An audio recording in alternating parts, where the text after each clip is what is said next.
ప్రభునందు ప్రియ సహోదరి సహోదరులారా, నేడు పునీత కార్మిక యేసేపు గారి యొక్క పండుగను జరుపుకుంటున్నాం. ఈ యొక్క పండుగను 12వ భక్తినాథ పాపు గారు ఏర్పాటు చేశారు. క్రీస్తు శకము 1955 సంవత్సరము మే నెల 1వ తారీఖున ఈ పాపు గారు ఈ పండుగను ప్రకటించి ఉన్నారు. ఆనాటి నుండి ప్రతి సంవత్సరము మే నెల 1వ తారీఖున కార్మిక యేసేపు గారి యొక్క పండుగను ప్రపంచవ్యాప్తముగా జరుపుకుంటున్న ప్రియ మిత్రులారా, యేసేపు గారు కార్మికుడు. ఎంతో కష్టపడి తిరు కుటుంబాన్ని పోషించి ఉన్నాడు. సువార్తలో ఆయన వడ్రంగి పనిచేసేవాడని మనము చదువుకుంటున్నాం. మత్తయి సువార్త 13వ అధ్యాయము 54వ వచనం నుండి 58వ వచనం వరకు. యేసు తన పట్టణము చేరెను. అచట ప్రార్థనా మందిరములో ఉపదేశించుండగా ప్రజలు ఆశ్చర్యచకితులై ఇతనికి ఈ జ్ఞానము, ఈ అద్భుత శక్తి ఎచ్చటి నుండి లభించినవి అని అనుకునిరి. ఇతడు వడ్రంగి కుమారుడు కాడా? ఇతని తల్లి మరియమ్మ కాదా? యాకోబు, యేసేపు, సీమోను, యూదాలు ఇతని సోదరులు కారా? ఇతని సోదరీమణులు అందరూ మన మధ్య లేరా? అట్లయినా ఇవన్నీ ఇతడు ఎట్లు పొందెను అని ఆయనను తృణీకరించరి. అప్పుడు యేసు వారితో, ప్రవక్త స్వదేశమందు స్వగృహమందు తప్ప మరెందును సన్మానింపబడకపోడు అని పలికెను. ఆ ప్రజల అవిశ్వాసం వలన ఆయన అచ్చట ఎక్కువ అద్భుతములు చేయలేదు. ప్రభునందు ప్రియ సహోదరి సహోదరులారా, యేసు ప్రభు తన యొక్క బహిరంగ జీవితాన్ని ప్రారంభించిన తర్వాత ఒకరోజు తన యొక్క స్వగ్రామమైన నజరేతుకు వచ్చారు. ఒక విశ్రాంతి దినం రోజున అలవాటు చెప్పున ప్రార్థనా మందిరానికి వెళ్ళాడు. ఆ ప్రార్థనా మందిరంలో ప్రభు ప్రసంగించి ఉన్నాడు. ఆయన ఎంతో గొప్ప జ్ఞానముతో ప్రసంగించినప్పుడు, దేవుని యొక్క ఆత్మశక్తితో వారికి బోధించినప్పుడు వారందరూ కూడా ఆశ్చర్యపోతున్నారు. ఆశ్చర్యపోయి ప్రభుని తిరస్కరిస్తున్నారు. ఇతడు వడ్రంగి కుమారుడు కాదా?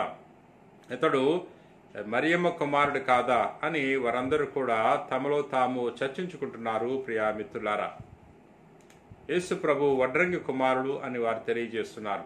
అవును, యేసు ప్రభుని మరియమ్మ గారిని పోషించడానికి, సంరక్షించడానికి యేసేపు గారు ఎంతో శ్రమించి ఉన్నాడు. ఒక నిరంతర శ్రామికుడుగా, ఒక మౌన మునిగా తన పనిచేసి తిరు కుటుంబాన్ని పోషించి ఉన్నాడు, సంరక్షించి ఉన్నాడు. ప్రియా మిత్రులారా, యేసేపు గారు దైవ చిత్తాన్ని తెలుసుకున్న నాటి నుండి తాను ఈ తిరు కుటుంబాన్ని పోషించి ఉన్నాడు. దేవదూత ద్వారా తెలుసుకున్నాడు. యేసేపు మరియన్ని భార్యగా స్వీకరించడానికి భయపడవద్దు అని దైవ చిత్తాన్ని తెలుసుకుని దైవ చిత్త ప్రకారముగా తాను కుటుంబాన్ని సంరక్షించి ఉన్నాడు, పోషించి ఉన్నాడు. ఏనాడు కూడా యేసేపు గారు దేవుని నుండి పెద్ద పెద్ద వరాలు కోరలేదు. నేను దేవుని యొక్క కుమారునికి సంరక్షకుడిగా ఉన్నాను, సాకుడు తండ్రిగా ఉన్నాను, కాబట్టి నాకు విలాసవంతమైన గృహం కావాలి, ఆస్తిపాస్తులు కావాలి, సేవకులు కావాలి అని ఏనాడు కూడా కోరలేదు. తాను మౌనముగా కష్టపడి పనిచేసి తిరు కుటుంబాన్ని పోషించి ఉన్నాడు. ప్రియా మిత్రులారా, నేటి మొదటి పట్టణం కూడా మన పని చేయాలి అని మనము చదువుకుంటున్నాం.